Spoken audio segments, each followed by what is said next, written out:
Assalamualaikum warahmatullahi wabarakatuh. Untuk pertemuan kali ini semoga kita masih diberi kesehatan dan jangan lupa kita untuk selalu bersyukur dan doa terbaik untuk kita semua. Oke, kali ini saya akan menyampaikan dasar tentang materi proxy ya. Karena sebelumnya kita sudah menyampaikan materi tentang hotspot. Kita lanjut dengan ke materi proxy. Oke, sebelum mulai untuk fokus ya, karena materi ini sedikit sedikit membutuhkan konsentrasi yang lumayan gitu. Oke. Nah, ini adalah definisi dasar tentang proxy. Mungkin kalian tanpa sadar berinternet, kalian menggunakan internet itu tanpa sadar kalian melewati sebuah proxy. Apa itu proxy? Proxy itu adalah server yang menyediakan suatu layanan untuk meneruskan setiap permintaan user kepada server lain yang terdapat di internet dan dikirim ulang ke setiap user, atau kita istilah disebut dengan request and response. Nah, jadi si klien itu request. Nah, dia request melalui proxy server. Kemudian ke server yang lainnya atau kita anggap internet, kemudian dibalikan lagi ya, sama melalui proxy juga, baru dikembalikan ke klien.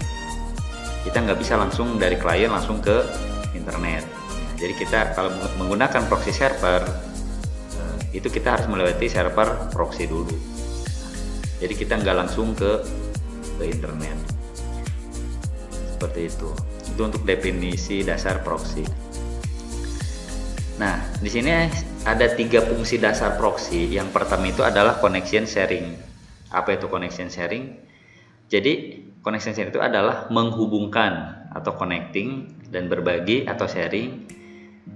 Dengan adanya proxy, maka sebuah alamat IP komputer pengguna atau kita dapat terhubung dengan alamat IP lainnya. Juga dapat menjadi perantara untuk berbagi data antar dua alamat IP address menggunakan sambungan yang dimiliki oleh gateway. Nah, jadi fungsi dasar proxy juga itu adalah sebagai connecting sharing. Betul. Jadi menghubungkan dia lewat gateway dan dia juga bisa di-sharingkan kembali seperti itu. Fungsi dasar yang kedua itu adalah filtering. Kalian sudah tidak asing lagi dengan namanya filter. Jadi yang namanya filtering itu adalah untuk menyaring ya. Menyaring bisa juga memblokir ataupun mengalihkan alamat IP yang tidak diinginkan. Jadi untuk mencegah terjadinya serangan virus atau hacker. Berfungsi juga sebagai firewall paket filter yang digunakan untuk melindungi jaringan ya. Nah, jadi contohnya seperti ini. Untuk filtering itu, ketika kalian mengakses sebuah situs, katakanlah situs abcd.com. Apabila situs abcd.com itu situsnya berbahaya, maka sama proxy ini dia bisa melakukan memblokir, artinya tidak dapat diakses atau dialihkan ke alamat yang lain seperti itu. Jadi untuk fungsi filtering ini, proxy ini sangat bermanfaat sekali untuk biasanya untuk untuk mencegah atau memblok situs-situs yang kita tidak inginkan, ataupun memblok port-port ataupun konten-konten apa saja di proxy itu bisa dilakukan. Contoh, kadang kita akan melakukan pencarian, misalkan pencarian kata yang tidak diinginkan. Ketika di enter itu tidak bisa, nah itu maka langsung terblok ya, seperti itu. Ada peringatan dulu. Nah, jadi fungsi yang kedua itu adalah fungsinya untuk filtering ya. Jadi saya nggak bisa langsung masuk ke halaman yang dituju ya, karena ada fungsinya filtering ini. Seperti itu. Mudah-mudahan untuk filtering ini kalian bisa memahami ya. Saya ulangi lagi, untuk filtering adalah, jadi fungsinya itu adalah menyaring memblokir ataupun mengalihkan ke alamat yang lain. Nah, jadi IP kita itu dialihkan, diblokir atau disaring lagi ya dari serangan virus ataupun hacker. Seperti itu. Nah, itu untuk filtering. Kemudian adalah caching ya, bukan cacing ya. Cacing itu ya bukan cacing hewan ya. Jadi sebuah proxy penyimpanan data yang sudah pernah diakses oleh pengguna saat browsing di internet agar koneksi lebih cepat dan juga hemat bandwidth. Nah, jadi gini, ketika kalian browsing, contoh membuka sayaingat.com. Jadi semua gambar, cache memori yang pernah dibuka oleh situs tersebut itu disimpan di sebuah proxy ya, di penyimpanan proxy. Jadi ketika kita akan membuka lagi, kita tidak harus tidak harus membuka lagi si alamat sayaingat.com tersebut karena sudah tersimpan cache atau memori atau riwayatnya itu di proxy. Seperti itu. Jadi untuk aksesnya akan lebih cepat dan yang jelas itu hemat bandwidth. Jadi tidak menggunakan tidak menggunakan langsung ke internet. Jadi lewat lewat cache dulu seperti itu ya. Atau saya akan simulasikan seperti ini. Ini misalkan kita ya, ini proxy. Di sini penyimpanan. Ini katakanlah penyimpanan. Nah, di sini adalah internet. Ya. Jadi ya, untuk user misalkan mengakses sebuah situs ya lewat proxy, lewat situs, misalkan situsnya adalah sayaingat.com ya. Ini susah banget ya, ini saya nggak pakai mouse nih ya. Anggap saja ini sayaingat.com. Nah, situs yang ada di sayaingat.com itu disimpan di penyimpanan atau cache di sini. Nah, disimpan di sebuah proxy ya, sifat penyimpan.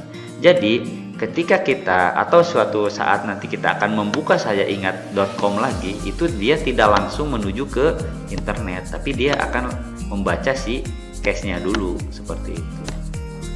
Nah, seperti itu. Jadi itu fungsinya sebagai cache ya, riwayat seperti itu. Jadi itu fungsi dasar proxy bisa digunakan untuk cache seperti itu. Saya harap untuk fungsi cache ini kalian bisa bisa memahami apa itu fungsi cache ya, seperti itu. Saya ulangi, jadi caching itu adalah sebuah proxy penyimpanan data yang sudah pernah diakses oleh pengguna saat browsing di internet. Seperti itu. Ya. Oke, selanjutnya.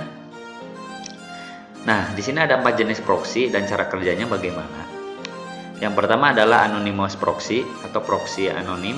Yang kedua adalah high anonymity proxy. Yang ketiga transparent proxy atau proxy transparan. Dan yang keempat ada reverse proxy. Nah, yang akan kita bahas atau praktek yang akan kita lakukan adalah menggunakan ini ya, transparent proxy. Yang nanti di pertemuan selanjutnya akan kita praktekkan bagaimana caranya untuk memblokir, meredirect, dan lain sebagainya yang berhubungan dengan proxy. Termasuk kita akan mencoba untuk menyimpan cache, penyimpanan di proxy bagaimana. Nah, cara kerjanya jadi gini, ketika seorang pengguna komputer atau kita menggunakan layanan proxy, nah menggunakan layanan ini ya, pengguna tersebut kemudian dapat meminta data atau dokumen yang terdapat dalam internet. Jadi kita akan meminta data kepada internet.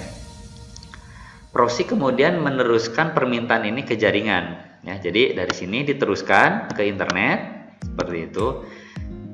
Nah, seolah-olah bukan pengguna yang meminta. Nah, jadi yang dibaca oleh si internet itu nanti itu adalah proxy server. Nah, kemudian setelah proxy berhasil menemukan apa yang kita butuhkan atau apa yang kita cari, maka proxy akan memberikan respon kepada pengguna.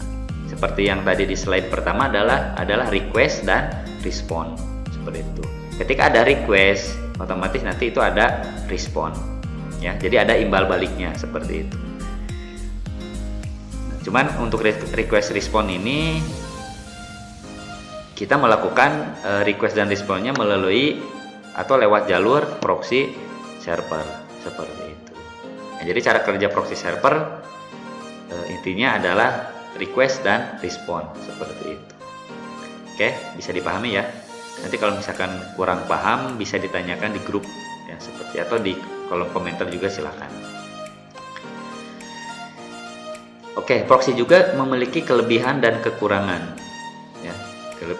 Memiliki kelebihan dan kekurangan.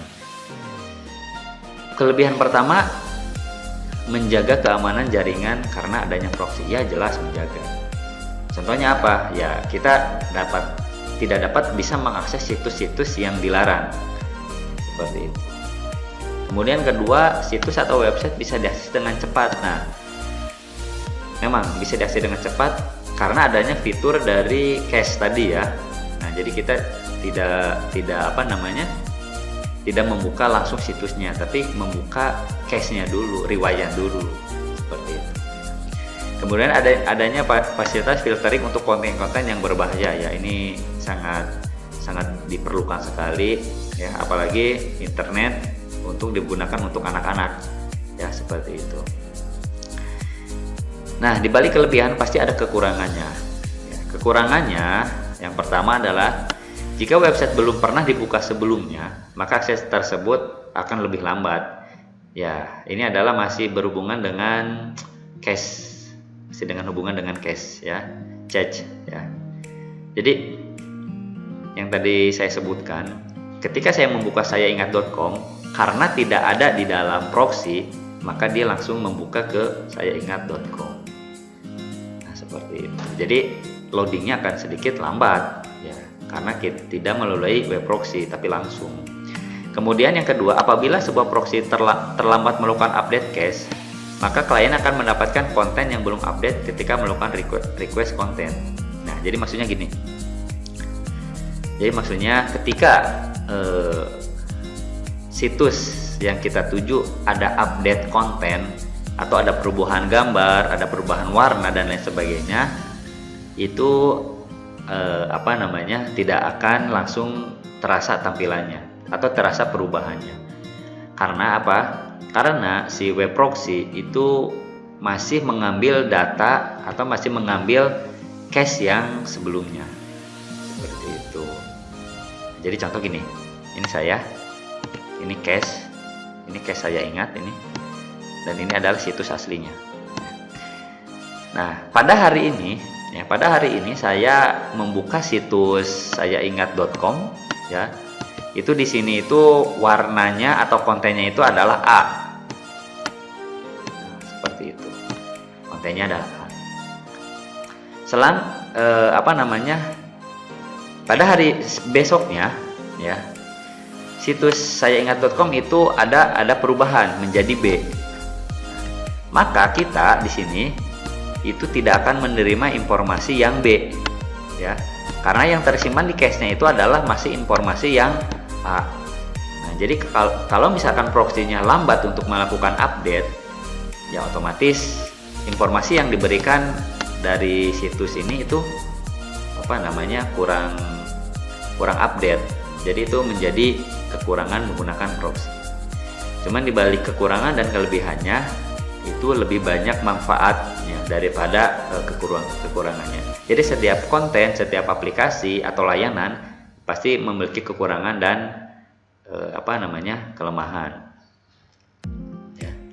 Nah, sebelum melanjutkan ke konfigurasi proxy pada router MikroTik, ya, teman-teman harus bisa memahami dulu fungsi dasarnya proxy itu untuk apa. Yang pada intinya proxy itu sebuah layanan yang digunakan untuk memfilter, memblok, mengalihkan, kemudian untuk cache dan lain sebagainya. Ya, yang intinya adalah ini ya, request and response.